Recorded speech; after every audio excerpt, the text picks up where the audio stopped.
السلام علیکم ورحمۃ اللہ وبرکاتہ۔ سلسلہ درس قرآن میں آپ سب کا استقبال ہے۔ ہم لوگ سن رہے ہیں سورۃ البقرہ۔ آج کے درس میں ہم سنیں گے ایک آیت سورۃ البقرہ کی، آیت نمبر 196۔ اعوذ باللہ من الشیطان الرجیم،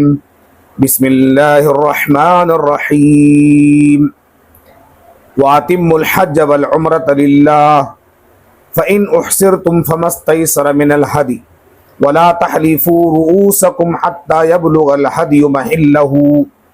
فَمَنْ كَانَ مِنْكُمْ مَرِيضًا أَوْ بِهِ أَذًى مِنْ رَأْسِهِ فَفِدْيَةٌ مِنْ صِيَامٍ أَوْ صَدَقَةٍ أَوْ نُسُكٍ فَإِذَا أَمِنْتُمْ فَمَنْ تَمَتَّعَ بِالْعُمْرَةِ إِلَى الْحَجِّ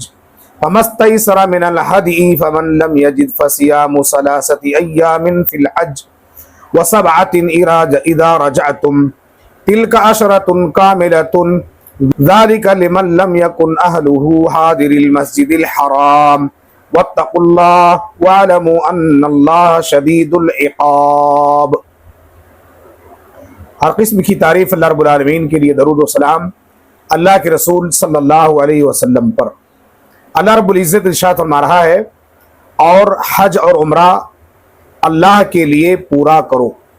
اگر تم روک دیے جاؤ تو قربانی کا جانور میسر ہو اسے ذبح کرو، اور اپنے سر اس وقت تک نہ مڑاؤ جب تک قربانی کا جانور اپنی جگہ پر نہ پہنچ جائے۔ اگر تم میں سے کوئی مریض ہو یا اس کے سر میں کوئی تکلیف ہو تو بال مڑا لے اور فدیہ دے، چاہے تو روزہ رکھے یا صدقہ دے یا قربانی کرے۔ اگر راستہ مامون ہے یعنی پرامن ہے تو جو کوئی تمتع کرے، یعنی وہ عمرہ کی ادائیگی کے بعد احرام کھول دے، پھر حج کے وقت احرام باندھے، اسے قربانی کا جو جانور میسر ہو ذبح کرے۔ اگر اسے جانور نہ ملے تو روزے رکھے 3 دن، یا ایام حج میں 3 دن روزہ رکھے ایام حج میں، اور 7 دن گھر واپس آنے کے بعد۔ یہ پورے 10 دن کے روزے ہیں۔ یہ حکم ان کے لیے ہے جن کے گھر والے مسجد حرام کے آس پاس نہ ہوں، اور اللہ سے ڈرو اور جان لو کہ اللہ تعالیٰ سخت سزا دینے والا ہے۔ یہ ایک آیت ہے۔ اس ایک آیت کریمہ میں اللہ رب العالمین نے تقریباً کل 6 باتیں بیان فرمائی، جو ہم تمام لوگوں کے لیے بہت ہی مناسب بات ہے۔ سب سے پہلے یہ آیت احکام حج کے لیے اتری ہے۔ اس کے اندر اللہ رب العالمین نے حج کے احکامات بیان کیے۔ حج اللہ رب العالمین کی تمام عبادتوں میں ایک بڑی عبادت ہے، جس کو اللہ رب العالمین نے مستطیع بندے پر اس کی پوری عمر میں ایک مرتبہ فرض کیا ہے۔ اگر اللہ تعالیٰ نے اسے اور استطاعت دیا ہے تو اس کو چاہیے کہ وہ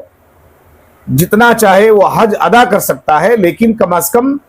اگر اللہ نے اسے دولت دیا ہے تو ایک حج ضرور کرنا چاہیے۔ کیوں؟ اس لیے کہ اللہ کے نبی صلی اللہ علیہ وسلم نے فرمایا کہ جو شخص مستطیع ہونے کے باوجود اگر وہ اللہ رب العالمین کے گھر بیت اللہ کا طواف کیے بغیر، یعنی حج کے ارکان ادا کیے بغیر مر جائے تو وہ یہود و نصارہ بن کر کے مرے گا، یعنی کفر کی حالت میں اسے موت آئے گی۔ یہ حدیث بڑی وعید کی حدیث ہے، جس سے تمام اہل ثروت کو، مالداروں کو حکم ملتا ہے کہ اگر اللہ تعالیٰ نے انہیں واقعی مال و دولت دیا ہے تو ان کو چاہیے کہ وہ اللہ کے گھر کے طواف کے لیے وقت نکالیں اور اس فریضے کو ضرور ادا کریں۔ اب آئیے ہم دیکھتے ہیں کہ اللہ تعالیٰ نے اس پوری ایک آیت کے اندر وہ 6 احکامات کیا بیان کیے ہیں، ایک کے بعد دیگرے ہم سنتے ہیں۔ پہلا حکم روزہ اور جہاد کے بعد یہاں سے اللہ رب العالمین احکام حج کو بیان کر رہا ہے۔ اللہ تعالیٰ نے حکم دیا کہ جب حج اور عمرہ میں سے کسی کی ابتدا کرو تو تمام شرائط اور اعمال کے ساتھ اسے پورا کرو۔ حج کے بہت سارے شرائط ہیں، اور اس کے واجبات ہیں، اس کے فرائض ہیں، اس کے سنن ہیں۔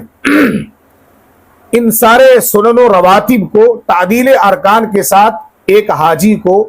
اپنے اس عمل حج کو ادا کرنا ہے، کمپلیٹ کرنا ہے، تاکہ اللہ رب العالمین اس کے حج کے مکمل ثواب کو اس کے نام اعمال میں ڈال دے۔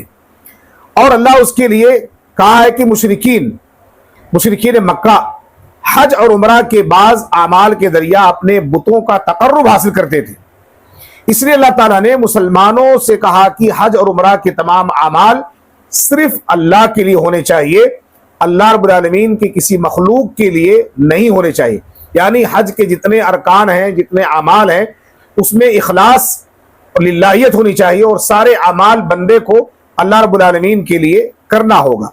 یہ پہلی بات۔ دوسری بات، اگر حج یا عمرہ کی راہ میں کوئی مانع پیش آئے، کوئی رکاوٹ پیش آئے، تو ایسی صورت میں ایک معتمر کو،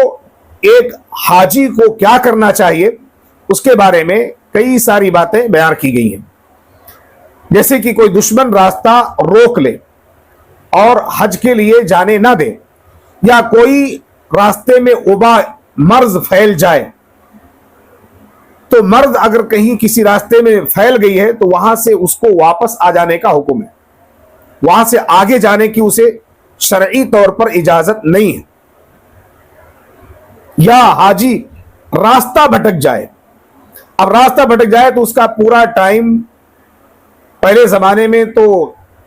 لوگ پیدل سواری کرتے تھے، راستوں کا علم نہیں ہوتا تھا، ایسے ہی چل پڑتے تھے ایک رخ لے کر کے، نہ تو ان کے پاس جو ہے کوئی میپ ہوتا تھا، نہ ہی تو کوئی کیلکولیشن ہوتا تھا، نہ ہی تو کوئی اس زمانے میں گوگل تھا کہ وہ راستہ بتلا دے۔ وہ صحراؤں کا، دریا کے کنارے، سمندر کے کنارے، اور اس طرح سے جنگل جھاڑیاں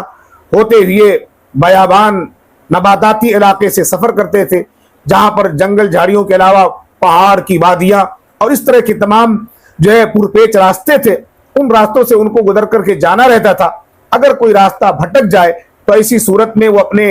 اوقات حج کو وہ کراس کر جاتا تھا، یعنی وہ وقت، وہ دن ختم ہو جاتا تھا اور وہ راستہ نہیں پاتا تھا۔ ایسی صورت میں بھٹکے ہوئے لوگوں پر وہ آدمی حج سے محروم ہو جاتا تھا اور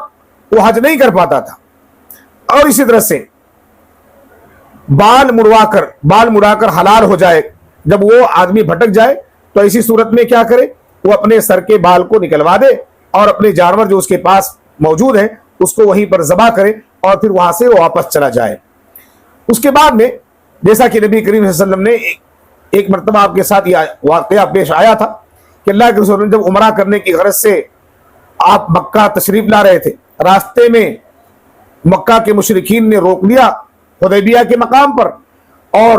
اللہ کے نبی صلی اللہ علیہ وسلم سے کہا کہ آپ اس سال عمرہ نہیں کر سکتے، آپ واپس چلے جائیے۔ تو اللہ کے نبی صلی اللہ علیہ وسلم نے اپنے جانور کو ذبح کیا، اپنے سر کو مڑایا، اور وہیں سے اللہ کے نبی مدینہ واپس چلے گئے۔ اس کے بعد پھر دوسرے سال اللہ کے نبی صلی اللہ علیہ وسلم ایک بڑی تعداد میں عمرہ کے اس قضا کو آپ نے لے کر کے اپنے ساتھ مکہ آئے اور آپ نے عمرہ کو ادا کیا، جس سے پتہ چلتا ہے کہ ایسی کبھی کبھی رکاوٹیں انسانی زندگی کے اندر ہو سکتی ہیں، آ سکتی ہیں، تو ایسی صورت میں شریعہ نے ان کے لیے یہ اجازت دی ہے کہ وہ ایسی شکل میں وہ اس طرح کے اپنے جو اصول اپنائے جو اللہ کے نبی صلی اللہ علیہ وسلم نے اپنایا تھا۔ اس کے بعد تیسری بات، اگر حج کرنے والا ہدی کہتے ہیں جانور جو قربانی کے لیے لے جایا جاتا ہے، اپنے ساتھ لے جا رہا ہے، تو حالت امن میں اس کو قربان گاہ تک یعنی ایام حج میں پہنچانے کے بعد اس کو میدان منا تک لے جائے گا ہدی کے جانور کو۔ جب تک ہدی کا جانور حرم نہ پہنچ جائے اور حج کرنے والا حج اور عمرہ کے اعمال سے فارغ نہ ہو جائے، اس کے لیے سر کا بال مڑانا جائز نہیں ہے، اور افضل طریقہ یہی ہے کہ یہ 10 تاریخ یعنی 8ویں تاریخ کو وہ تلبیہ پڑھے گا، 9ویں تاریخ کو میدان عرفات میں وقوف کرے گا، اور 10ویں تاریخ کو وہ صبح میں میدان منا کی طرف جائے گا حاجی، اور وہاں رمی جمرات کے بعد اپنا سر مڑائے گا اور قربانی دے گا۔ تو یہ 10ویں تاریخ کا اس کا عمل ہے، اس لیے حاجی 10ویں تاریخ کو اپنے اس جو ہے